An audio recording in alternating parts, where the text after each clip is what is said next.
a gente vai falar sobre a assistência nas afecções do sistema digestório, tá? Então, hoje a gente vai falar sobre basicamente o funcionamento e alguns descompensamentos que acontecem e quais são as patologias que mais acometem hoje em dia, né, os indivíduos, principalmente os indivíduos adultos, né? Então, só antes de começar, vamos fazer uma revisão, né, bem básica sobre a anatomia digestiva, tá? Então, o aparelho digestivo, ele se estende desde a boca, né, até o ânus, certo? Então, é toda essa parte, né, eu sempre digo, falou em digestão, a gente fala tanto torácico como abdominal, mas vai desde a boca até o ânus. Então, isso é importante vocês lembrarem. Encarrega-se de receber os alimentos que passam por um processo conhecido como digestão, tá?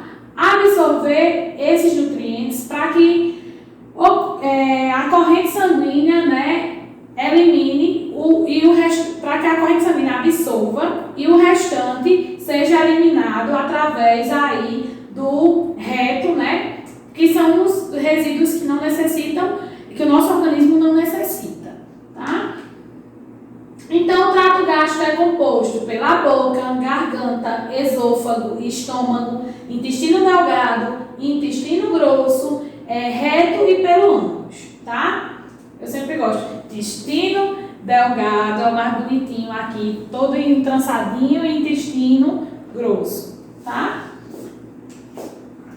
Então, aqui a gente tem também uma imagem, né, demonstrando especificamente aqui as partes do nosso trato digestório, tá? Então, no nosso trato digestório, nós temos a boca, certo? A bocazinha. A parte da boca tem a cavidade oral, né, que é a partezinha, o orifício aqui, esse buraquinho que nós temos, né, que fica a língua. Por trás, né, nós temos a faringe, tá? A faringezinha. Aí, mais descendo, que é o tubo, nós chamamos de esôfago, que é a partezinha que vai ligar até o estômago, certo? Aí, nós temos o fígado, tá? Deixa eu tirar essas partezinhas aqui. Nós temos o fígado, só relembrando, certo? Nós temos o estômago, nós temos o cólon, né?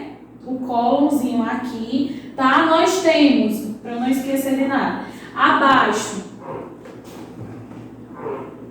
nós temos aqui a vesícula, tá? Ligadazinha aqui, a vesículazinha, certo?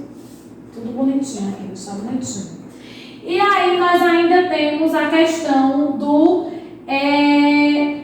dos parênquimas que ficam aqui embaixo, né? E do duodeno. E nós temos os colos, colo ascendente, colo transverso e colo descendente, certo? E nós temos o intestino delgado e mais embaixo nós temos o reto, tá? Deixa eu ver se eu esqueci de algum. Sim, e na estrutura, que na nossa aqui não tem, o apêndice, que é uma pontazinha que liga aqui o intestino grosso, certo? É o finalzinho do intestino grosso. Nesse apêndice junta tudo que não presta, vamos dizer assim.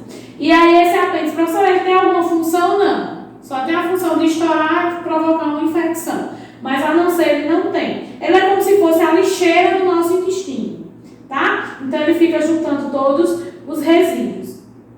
Então, colo ascendente, colo transverso, colo descendente, que vai ligar até o ânus. E intestino delgado, tá? Então, isso forma aí o nosso sistema digestório. E aí, nós vamos iniciar falando sobre a questão do estômago, tá? Então, nós vamos falar sobre o estômago, começando aí pela patologia do gastrite. Então, a gastrite, né, é uma inflamação do revestimento mucoso do estômago, né? A mucosa do estômago oferece resistência à irritação e, normalmente, pode suportar um elevado conteúdo ácido. No entanto, pode irritar-se e inflamar-se por diferentes motivos. Então, vocês sabem, deixa eu ver se tem aqui. Vocês sabem que nosso estômago, durante a digestão, né, quando ele recebe o alimento lá, é produzido uma substância que nós chamamos de suco gástrico. Esse suco gástrico ele é responsável por pegar o alimento e quebrar em várias partes. E aí começar a iniciar o processo da digestão, tá? Para que ele seja enviado aí, depois do estômago, para o nosso intestino, tá? Então, quando ocorre essa produção dessa secreção, desse ácido, ele é responsável para quebrar o alimento. Quando, por exemplo, a gente, vamos lá, masca um chiclete, o nosso organismo entende que ele tem que iniciar a produção. Por quê? Porque ele está próximo de receber algum alimento. Então, aquela produção de suco gástrico, ela já é iniciada. E aí, muitas vezes, o nosso organismo começa a produzir substância em excesso. E aí, o que acontece? Ocorre um aumento ali do pH, né? Ou seja, uma acidose lá no nosso estômago. E esse ácido provoca uma inflamação quando em excesso, quando ele não tem função alguma. Ele fica ali apenas, né, sem função e aí acaba irritando. Então, quando o organismo começa a produzir essa substância em excesso, nós podemos desenvolver aí uma gastrite, tá? Então, as causas que podem provocar uma gastrite, né?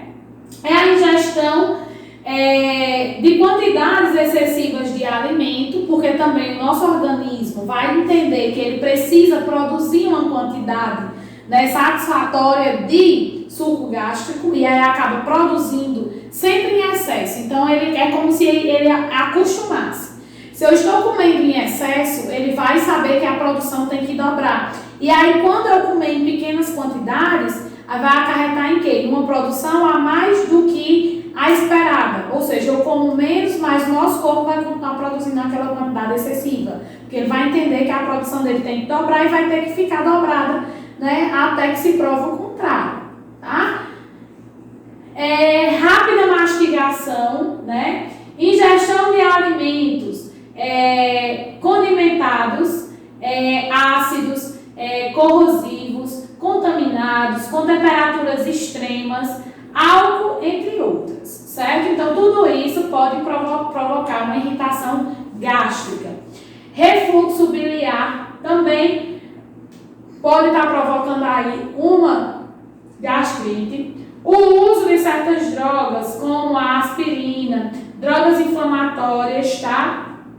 Não esteroides, digital e quimioterapias, entre outras. Distúrbios como cirrose hepática, hipertensão hepática, tensão emocional prolongada, entre outros, também pode provocar uma inflamação gástrica, tá? Então, nós temos alguns tipos de gastrite. Nós temos a gastrite bacteriana, né? Que ela sugere-se normalmente uma infecção por organismos como Helicobacter, né, pylori, que é a bactéria que cresce nas células secretoras de muco do revestimento do estômago. A famosa bactéria do estômago, vocês conhecem, né? A pylori, diz logo assim, pylori, né? Tá com gastrite pylori. O povo comenta muito isso. Não se conhecem outras bactérias que se desenvolvam em ambientes normalmente ácidos, como o estômago. Embora muitos tipos possam fazê-lo, né, no caso do estômago não produzir ácido. Tal crescimento bacteriano pode provocar gastrite de forma transitória ou persistente, ou seja, uma gastrite que ela passa rápido, né, que tem uma cura, ou uma gastrite que ela pode ir e voltar, tá? Gastrite aguda por estresse, né? O tipo mais grave de gastrite, que ela é provocada por uma doença ou lesão grave do aparecimento rápido. A lesão pode não afetar o estômago. Por exemplo, são causadas frequentemente as queimaduras extensas e as lesões que provocam hemorragias maciças. Por exemplo, a pessoa teve uma crise de estresse, aí provoca a dor, né? Que aí já é o sintoma da irritação, certo? A gastrite erosiva crônica, que é uma inflamação prolongada, pode ser secundária a substâncias irritantes como medicamentos. Pessoas que fazem uso de vários fármacos. Geralmente o médico já orienta a fazer uso de omeprazol, né? Porque eles dizem que o fármaco geralmente irrita muito o trato gástrico quando ele é por via oral. Então, pessoas que fazem uso contínuo, né, todos os dias, de medicações, de medicamentos por via oral, tem que fazer uso já também de um coadjuvante gástrico, que já vai provocar provavelmente irritações. Gastrite viral ou por fungos pode desenvolver-se em doentes crônicos ou imunodeprimidas, tá? Também pode acontecer. Pessoas que são doentes, né, de câncer, de AIDS, certo? Que tem um sistema imunológico deprimido. Gastrite eosinófila, né, que pode ser resultado de uma reação alérgica ou uma infestação por certos vermes, também pode acontecer. Isso acontece muitas vezes, muito não, né, mas quando acontece, geralmente é por meio também de alimentos contaminados. Você faz uso de algum alimento que não foi bem lavado e aí aquele verme, aquele fungo acaba provocando uma gastrite, uma irritação lá no estômago, tá? Gastrite atrófica, né? Ocorre quando os anticorpos atacam o revestimento mucoso do estômago, provocando o seu adelgaçamento e perda de muitas ou de todas as células produtoras de ácido de enzimas. Então, assim, às vezes o próprio anticorpo acaba atacando o trato gástrico, né, em decorrência de que ele acha que ele tem que agir, porém, o trato, não está necessitando dos anticorpos. Aí, em vez de ajudar, ele acaba provocando uma inflamação. Gastrite por células plasmáticas, né? É outra forma de gastrite de origem desconhecida. Nessa doença, as células plasmáticas, um tipo de glóbulo branco, tá? Acumula-se nas paredes do estômago e de outros órgãos. E aí acaba provocando essa irritação. É como se, o sistema de defesa, ele se revolta contra o corpo. Não é muito comum esse tipo de gastrite, mas ele pode acontecer, certo? Os sintomas, né, de uma gastrite é um desconforto epigástrico, tá? Hipersensibilidade abdominal, ou seja, dor, a palpação, certo? Você palpa, a pessoa sente dor, tá? Eructação, náuseas e vômitos, cólicas, diarreias, às vezes por 5 horas ou após a ingestão de substâncias ou alimentos contaminados. Tudo isso é sintomatologia. E o diagnóstico, né, o médico ele pode suspeitar de uma gastrite quando o paciente ele tem dores na parte alta do abdômen, que é a parte que a gente chama aqui, né, do estômago, a parte alta do nosso abdômen, certo? Bem comum também as náuseas e o odor, né, tipo o odor gástrico, tipo a pessoa muitas vezes tem aquele refluxo, ou, por exemplo, a pessoa quer arrotar e não consegue, ou quando arrota tem aquele odor bem forte, tá? Se os sintomas eles persistirem, né, muitas vezes não são necessários análises e começa o tratamento em função da causa mais provável, que é a gastrite. Se a gastrite se mantiver ou recuperar, deve-se procurar a causa. Por exemplo, uma infecção, analisar os hábitos, né, dietéticos, o consumo de medicamentos e a ingestão de álcool, certo? A gastrite bacteriana ela pode ser diagnosticada com uma biópsia. É retirada uma partezinha do estômago, que é feito por laparoscopia, e aí faz-se o exame para saber se realmente, né, é uma gastrite por meio de bactéria ou não. Avalia-se o tecido, certo? O tratamento é farmacológico, né? Antieméticos, antiácidos, né? Para diminuir a acidez, entre outros. O regime, que é fundamental, certo? Muitos especialistas também tratam uma infecção por meio, né, da bactéria pylori. Se provocar sintomas, por vezes pode ser difícil eliminar essa bactéria do estômago. Mas tem tratamento e ela consegue sim ter cura. Tá? Então, o que comer na dieta para gastrite? Leite desnatado, né, que aí não vai ter gordura, tá? Chás, exceto os de mate, os chá mate, tipo chá verde, essas coisas, e chá preto, tá? Ou com cafeína. Suco de frutas, exceto as cítricas, como laranja, limão ou abacaxi, tá? Porque lá no local, como já tem a inflamação, as pessoas confundem muito, certo? Refluxo com inflamação. Se a pessoa já estiver com a inflamação, ou seja, já estiver com gastrite, quanto mais ácido você ingerir ou colocar, pior a situação fica. Porque aquele ácido vai corroer as paredes, então vai inflamar mais. Quando a gente está sem ainda, né, a inflamação, apresentando apenas o refluxo, aí sim o ácido vai ajudar. Por quê? Porque quando a gente introduzir ácido, o organismo vai entender que ele não precisa produzir o suco gástrico.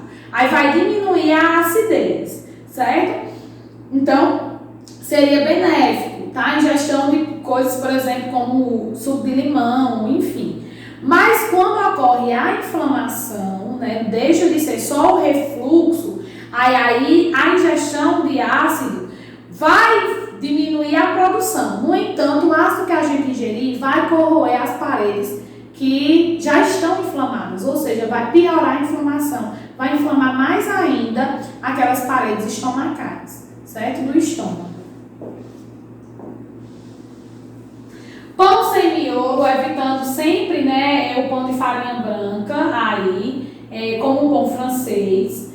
O ideal é que seja aquele pão industrializado, né, que é para dieta, que o povo faz, tá? Sei lá. Enfim, aqueles pão bonitinho lá. Queijo branco, ricota, evitando sempre os queijos amarelos gordurosos, como queijo de manteiga, mussarela, tá? As carnes devem ser sempre magras, sem gorduras, assadas, grelhadas ou cozidas. Para temperar, né, utilizar especialmente ervas finas, evitando molhos prontos, pimenta, alho, cebola e mostarda. E frutas frescas sem casca ou cozidas, tá? Então essa é a dieta que deveria ser utilizada. E aí, para a questão dos cuidados de enfermagem, proporcionar conforto e segurança, um ambiente repousante, calmo e tranquilo, manter uma ventilação adequada no ambiente, dar apoio psicológico, ouvir com atenção e anotar as queixas do paciente, orientar as visitas e familiares para evitar conversas que perturbam o paciente, certo? Por conta do gastrite, né? Por estresse. Diminuir a atividade motora do estômago, oferecendo uma dieta branda e várias vezes ao dia. Higiene oral 3 vezes ao dia, com uma solução antisséptica. Verificar e anotar os sinais vitais de 4 em 4 horas e administrar a medicação prescrita com controle rigoroso do horário. Aí agora a gente vai falar sobre as úlceras. Ali o gastrite é só a inflamação. A úlcera peptídica, né, é uma ferida bem definida, circular ou oval, causada por um revestimento do estômago ou do duodeno. Ter sofrido lesão ou simples erosão pelos ácidos gástricos ou pelos sucos duodenais. Quando a úlcera é pouco profunda, denomina-se de erosão, tá? Então, a pepsina é uma enzima que trabalha juntamente com o ácido clorídrico, produzindo uma mucosa gástrica para digerir os alimentos, sobretudo as proteínas, que é o suco gástrico que a gente chama, né, que é o ácido clorídrico. A úlcera peptídica, ela forma-se no revestimento do trato gástrico, exposto ao ácido e às enzimas digestivas, principalmente do estômago e no duodeno, tá? E aqui a gente tem, né, o estômago normal e o estômago ulceroso, que a gente chama, tá? Com presença de úlceras. Professora, como assim? Onde é que eu identifico? Estão vendo essas inflamações como se fosse pus, né? E essa erosão aqui vermelha, ó, isso é uma úlcera, tá? Isso aqui é uma úlcera. Professora, mas é enorme, é porque como é por vídeo aqui, né, por uma laparoscopia, aí você fica achando que é enorme, mas é uma úlcera, isso aqui é uma úlcerazinha pequena, como se fosse isso aqui, ó. Bem pequenininho assim, tá? É porque dá um close maior pelo vídeo, certo? Os nomes das úlceras, né, que identificam a sua localização anatômica ou as circunstâncias em que se desenvolve. Úlcera duodenal, né, é o tipo mais comum de úlcera peptídica que surge no duodeno. Os principais centímetros de intestino delgado imediatamente a seguir ao estômago. Vamos voltar aqui, ó. Peraí. Aqui, tá? Cadê? Aí o duodeno é essa partezinha, né, aqui que reveste aqui o estômago, o duodeno, tá? Então pode acontecer muito de úlceras no duodeno, certo? Que é essa partezinha aqui de revestimento, tá? Essa parte é as partes pancreáticas, certo? De pâncreas. É as partes pancreáticas que ficam abaixo do estômagozinho. Aqui não tem como a gente mostrar. Fica aqui a parte do estômagozinho, certo? Mas aí, ó, é tipo essas partes aqui, a parte duodenal, ó. A parte duodenal. Certo? É como se fosse as paredes, tá?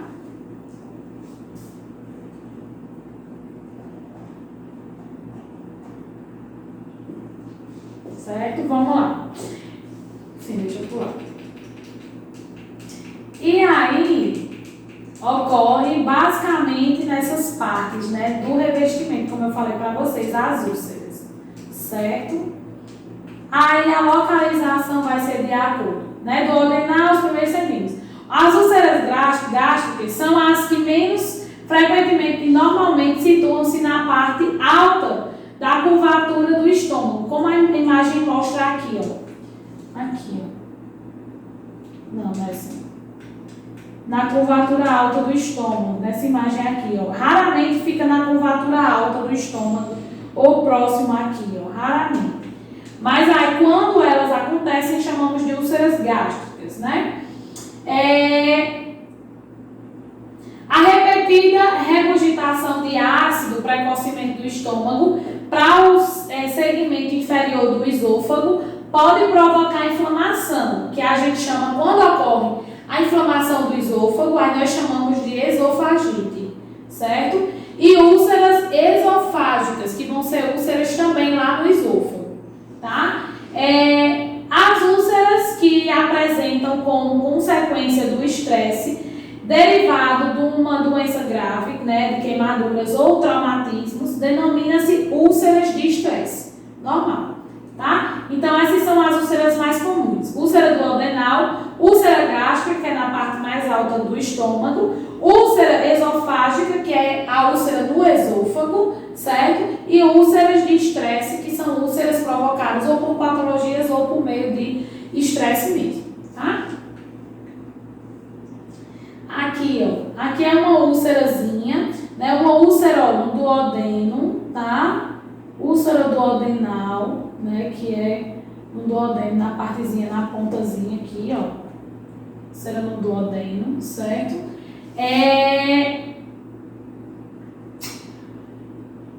Aí aqui, úlcera, né? Como a gente falou, gástrica, certo? Que é na parte mais alta. Deixa eu ver o que mais. Úlcera aqui nas mucosas, que pode ser na parede, né? Úlceras de mucosas, pode ocorrer também, que é nas paredes do estômago, acho que só. E as úlceras esofágicas, que são úlceras já no esôfago. Creio que só. E as causas, né? Uma úlcera desenvolve-se quando se alteram os mecanismos de defesa que protegem o estômago, ou o duodeno, do suco gástrico, por exemplo. Quando se altera a produção da quantidade, ou seja, quando aumenta muito, né, essa produção. Não se conhecem as causas de tais alterações ainda, e praticamente todas as pessoas produzem ácido no estômago, mas só 1% a 10% desenvolvem úlceras, certo? Os sintomas, né? As úlceras típicas, né, tendem a curar-se e a recidivar. Se a pessoa não tiver um estilo de vida relacionado à dieta, né, voltar a comer tudo, acaba que essa pessoa vai ter novamente a úlcera, certo? Então, apenas cerca de metade dos afetados com úlceras duodenais apresentam sintomas típicos, como dor, ardor, corrosão, sensação de vazio e fome. A dor tende a aparecer quando o estômago se encontra vazio. Por isso que é indicado pessoas que têm gastrite não terem intervalos prolongados, né, sem se alimentar. Por quê? Porque muitas vezes o organismo vai produzir, né, suco gástrico e vai acabar não tendo nada para ocorrer a digestão. E aí vai ficar o suco no estômago provocando a inflamação ou aumentando muitas vezes a ulceração. Tá certo? Então, apenas cerca da metade dos afetados com úlceras duodenais apresentam sintomas típicos, como dor, ardor, corrosão, sensação de vazio e fome, que a gente já falou. A dor tende a aparecer quando o estômago se encontra vazio. A úlcera normalmente não dói ao acordar, mas a dor normalmente começa pelo meio-dia da manhã, por 9 horas, 10 horas, né? Que é quando já está também constantemente batendo aquela fome, tá? A dor é constante, de intensidade ligeira ou moderada e localiza-se numa área definida. Quase sempre, mesmo abaixo do externo, bem aqui na boca do estômago, como o povo diz, né? Abaixozinho do externo, tá? A ingestão de leite, de alimentos ou de antiácidos normalmente alivia, mas costuma voltar 2 ou 3 horas depois, certo? Que justamente é os intervalos que nós devemos dar de uma refeição para outra, de 2 a no máximo 3 horas, para se alimentar novamente. Os sintomas das úlceras gástricas não seguem muitas vezes os mesmos padrões que as úlceras duodenais. As úlceras gástricas são mais propensas, né, a provocar edema da porção do estômago que se abre para o duodeno, o que pode impedir que a comida saia adequadamente do estômago. Isso pode provocar distensão do abdômen, náuseas ou vômitos depois das refeições. Quando surgem complicações das úlceras peptídicas, como a hemorragia ou a perfuração, os sintomas também se agravam, como dor, certo? A queimação é maior, a agitação, pode ocorrer aí um pico hipertensivo, certo? Tudo isso em decorrência de uma hemorragia digestiva, tá? Pele fria e pegajosa também, certo? Muitas vezes desorientação e até inconsciência, dependendo da gravidade da hemorragia. Deve-se suspeitar, o diagnóstico, né? A gente deve suspeitar da presença de uma úlcera quando a pessoa sente uma dor característica no estômago. Para facilitar o diagnóstico das úlceras, identificar a sua origem, o médico pode fazer o uso, né, de um estetoscópio, requerer radiografias com contraste e analisar o suco gástrico e fazer análises ao sangue. O raio-x com contraste é para ver se tem presença de sangue ou não, certo? Quando ele suspeita de uma hemorragia, principalmente. A endoscopia é um procedimento ambulatorial, certo? Em que se introduz, né, através da boca, um tubo flexível de visualização, né, que é chamado de endoscópio, que permite observar diretamente o interior do estômago. Com um endoscópio pode ser feita também a biópsia e obter uma amostra de tecido para ser examinado ao microscópio, para determinar se a úlcera gástrica, né, é cancerosa ou não, ou se é presença também de alguma bactéria. tá? Então é importante ser analisado o tecido. O tratamento, né, um dos aspectos do tratamento das úlceras duodenais ou gástricas é o de neutralizar ou diminuir a acidez. Esse processo é iniciado com a alimentação de possíveis agentes irritantes do estômago, como os medicamentos anti-inflamatórios, não esteroides, álcool e também a nicotina. Embora a dieta, né, possa ocupar um lugar no tratamento da úlcera, não existem evidências definidas que apoiam a opinião de que tais dietas acelerem a cura ou evitem a recidiva. Então, assim, a dieta, ela pode evitar a gastrite, certo? A inflamação. Mas a questão da úlcera já é um tratamento mais específico, tá? Então, esse tratamento, a pessoa, principalmente, ela não pode fazer, né, a questão de ingestão de álcool para não piorar, certo? E nem de nicotina, se ela fumar. Mas a dieta, assim, o ideal é não ingerir gorduras, porém, ela não vai curar a úlcera só por meio da dieta, certo? No entanto, né, deverá evitar as comidas que possam piorar a dor e a distensão, tá? Usar essas dicas também para ajudar, né, a gerenciar os sintomas, que é na questão de comer pequenas refeições, né, em quantidades aí não grandes, né, para poder, e comidas que façam com que ocorra o aumento do fluxo sanguíneo para o estômago e a cicatrização. Evitar comer antes de dormir, não é muito indicado, né? Coma pelo menos cerca de 3 horas antes de dormir, tá? Beber bastante água, tá? 2 litros por dia no mínimo aí.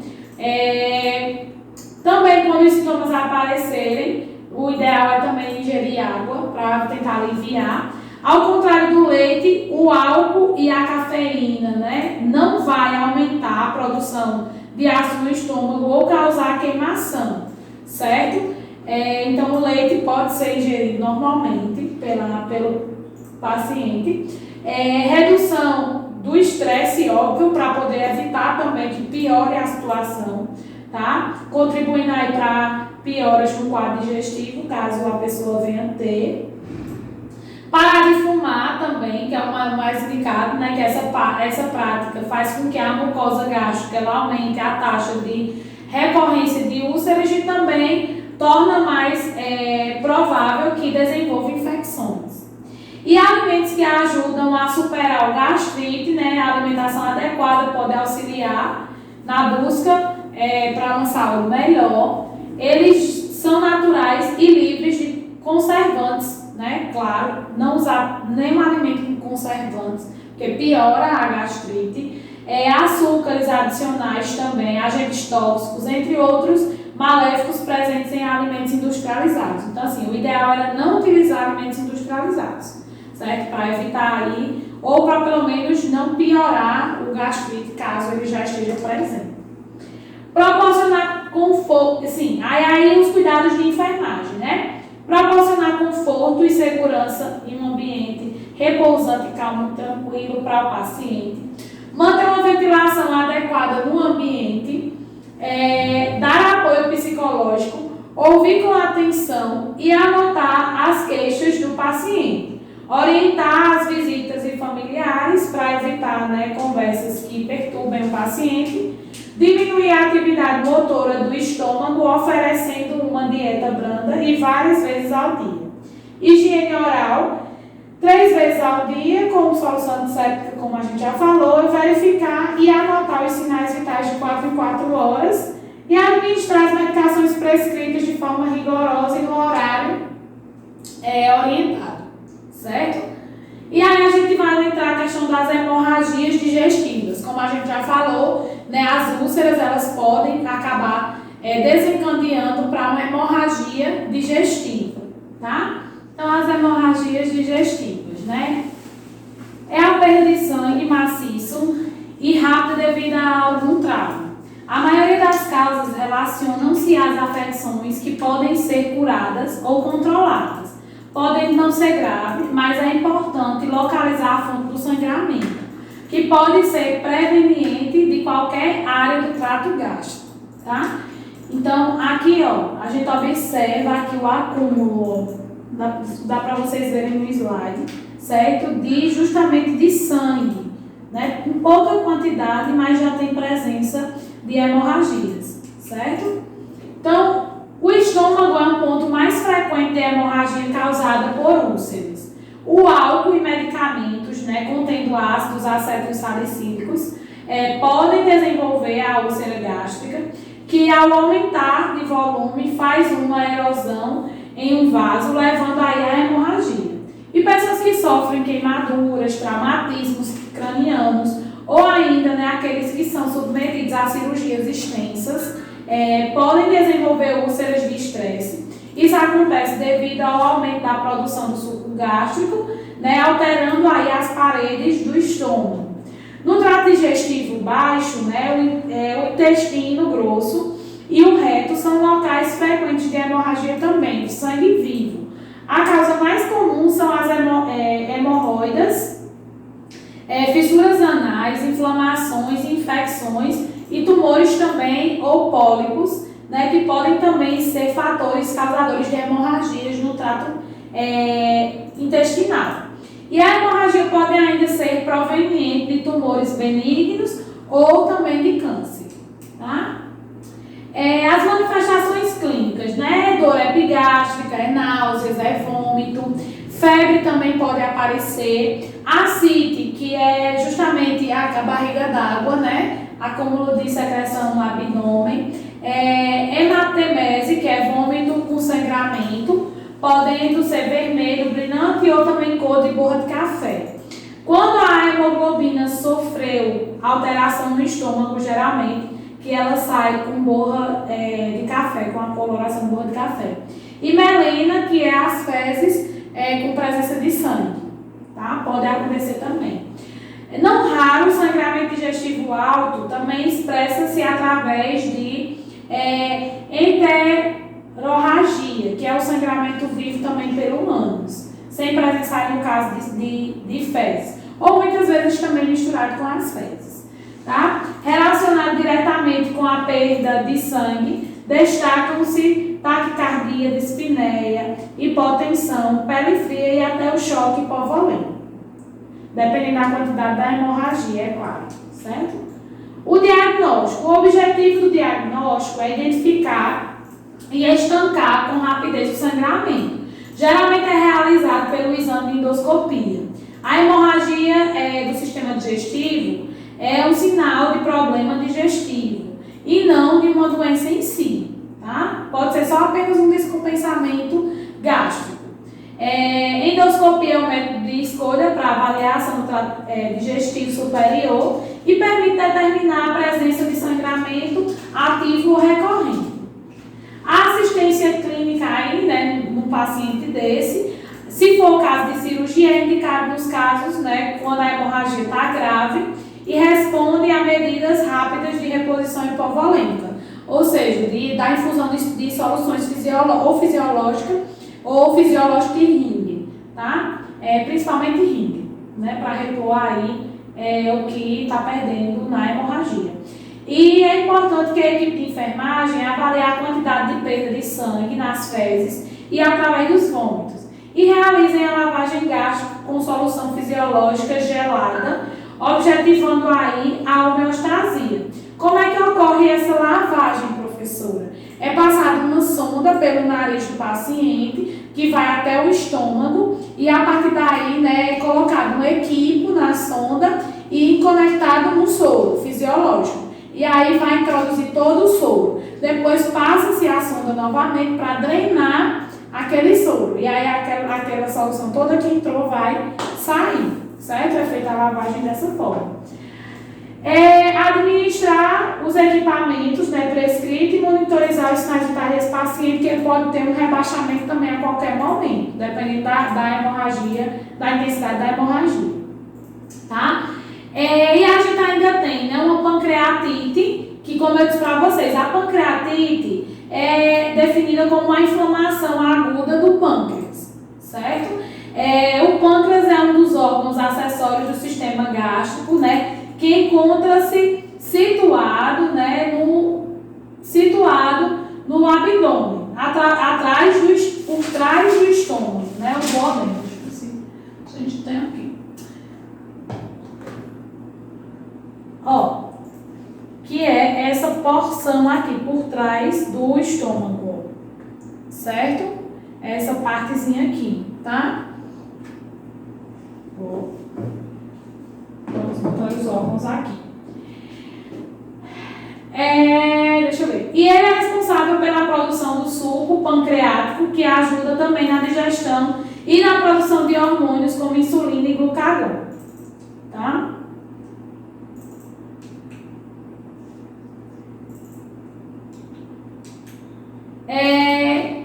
As causas, geralmente, pedras de vesícula, né, que se deslocam e impedem o escoamento das substâncias produzidas pelo pâncreas, a ingestão abusiva de álcool e de alguns medicamentos como corticoides e imunodepressores, tumores que obstruam também os canulículos do pâncreas, ocorrendo aí um traumatismo pancreático, níveis elevados de colesterol e triglicerídeo e fatores genéticos também podem ser causas, tá?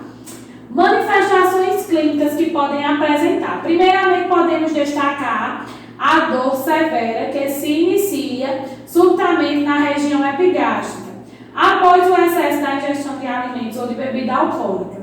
Irradia para reborda costal, piorando ao andar e ao deitar, melhorando quando o cliente senta ou se inclina para frente. Ocorrem vômitos, náuseas, febre, icterícia e ascite. Ascite é o abdômen bem distendido, né, e duro, tá? Os casos mais graves podem apresentar manifestações clínicas de choque, como taquicardia, hipotensão, desorientação, extremidades frias e sudorese. E para diagnosticar, é indispensável a realização de exames complementares, como o exame de sangue, onde é avaliada a dosagem de enzimas, né, amilase sérica, leucocitose e a glicemia. Os exames radiográficos mais solicitados também são raio-x de abdômen e do tórax, ultrassom abdominal e até tomografia computadorizada para ter uma certeza maior, certo?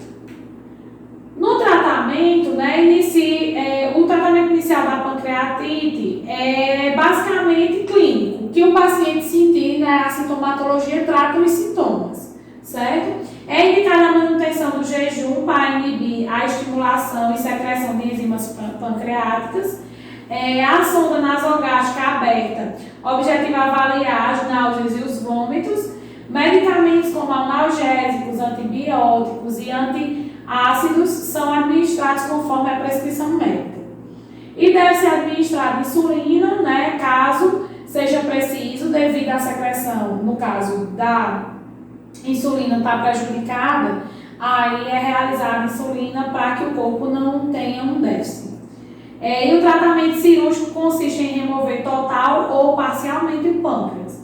É indicado, entre outros, em casos de necrose ou de gravidade de infecção bacteriana também.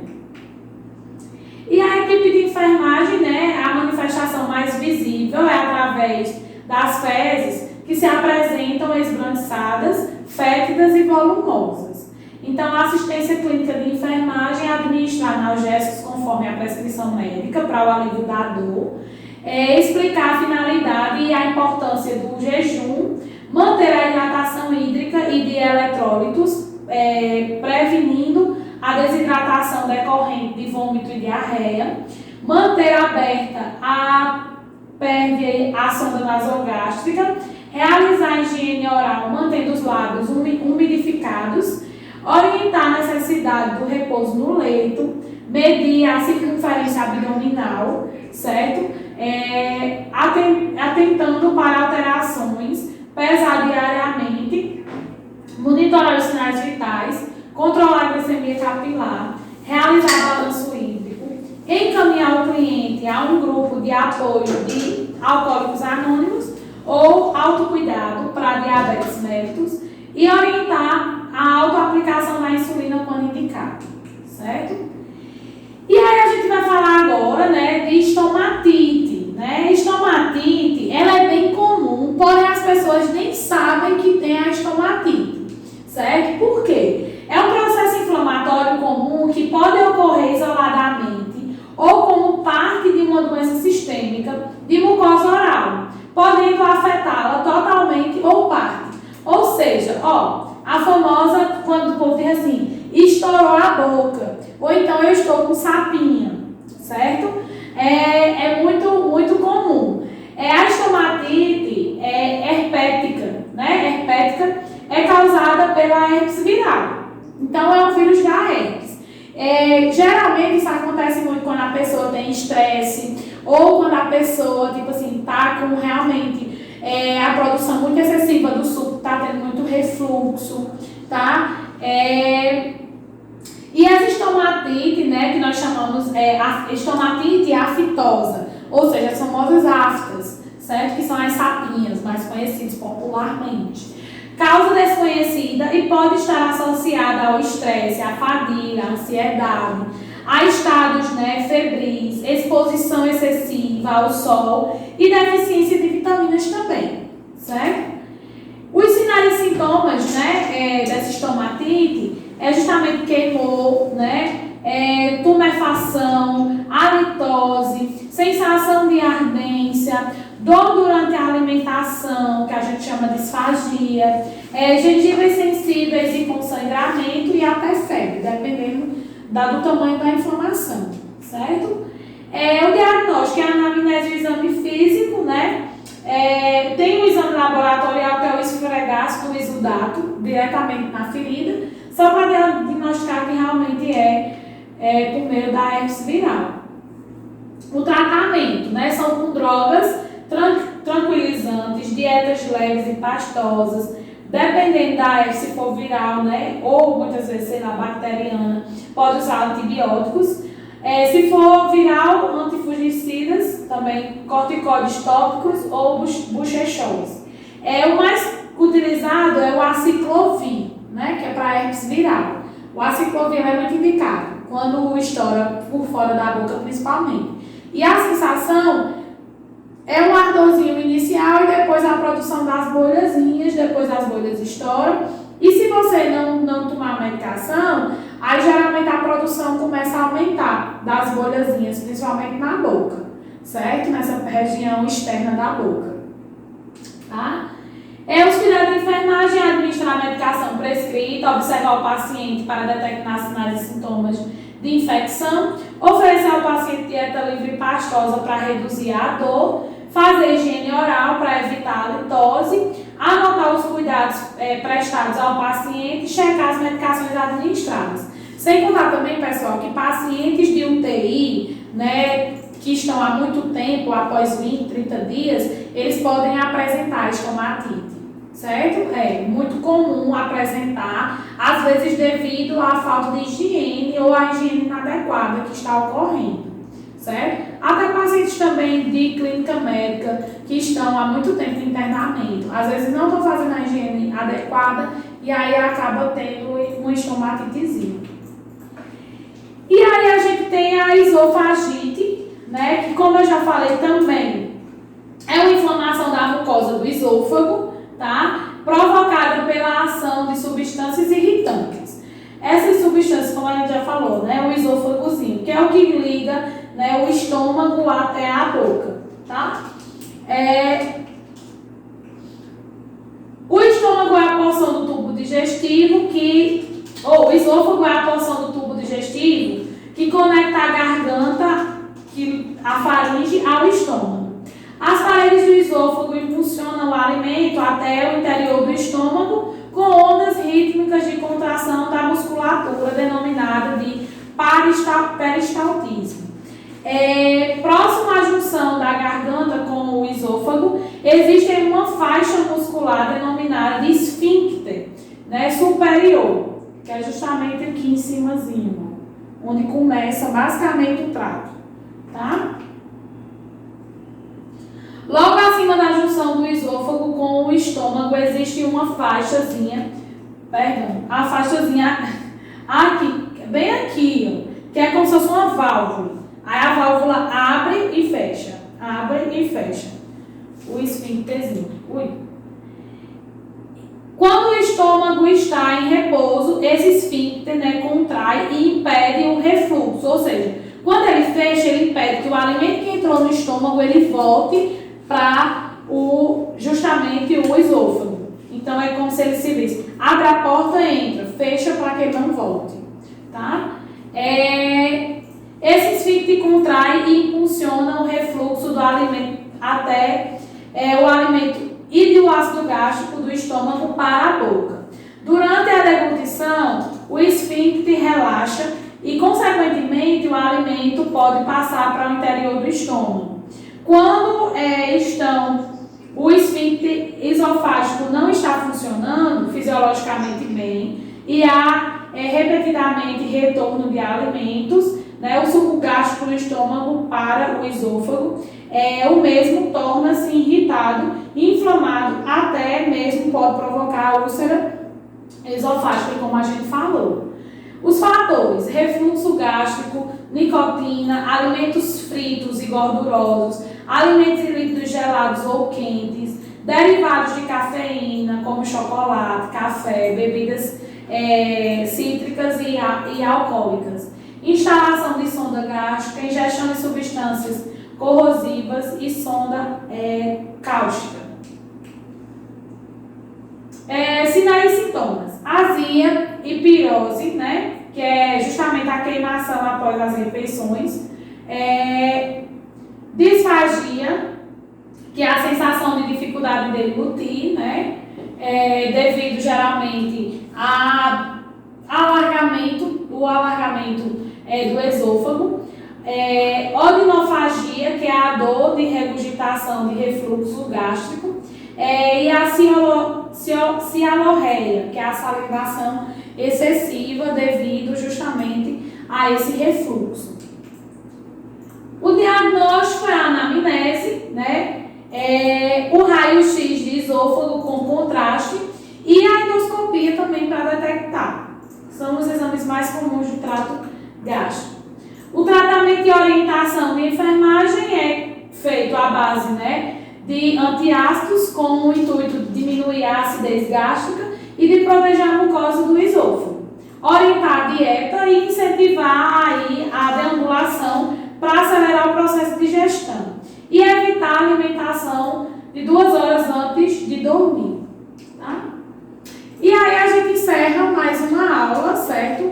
Essa é a nossa 4ª e última aula. Eu espero que vocês tenham gostado, né, de clínica médica. Tudo isso que vocês viram relacionado a diagnósticos de patologias, vocês vão ver no estágio de clínica médica e aí vocês vão familiarizar bem mais fácil, vão ver, né, que realmente quando a gente associa a teoria e a prática fica mais fácil de diagnosticar ou levantar um suposto diagnóstico. Vou estar enviando para vocês também a foto da saizinha, que eu até comentei, acho que na primeira aula, né, que é justamente como a gente fazer aquela anamnese no paciente, tá? Se eu não já tiver enviado para vocês, me lembrem de estar enviando novamente, tá certo? E aí a gente fazer uma revisão de toda aquela SAI e também vou estar enviando os termos técnicos para vocês, já irem se familiarizando, porque precisa muito, principalmente quando a gente vai analisar os prontuários do paciente, para vocês terem pelo menos noção do que é. Tá bom? Vou estar enviando a atividade, qualquer dúvida estou no grupo para realizar e tirá-las, se Deus quiser. E estamos aí até o encontro, não sei se a gente vai estar se vendo, mas Feliz Natal e Feliz Ano Novo para todos vocês. Forte abraço e até a próxima disciplina e o próximo ano.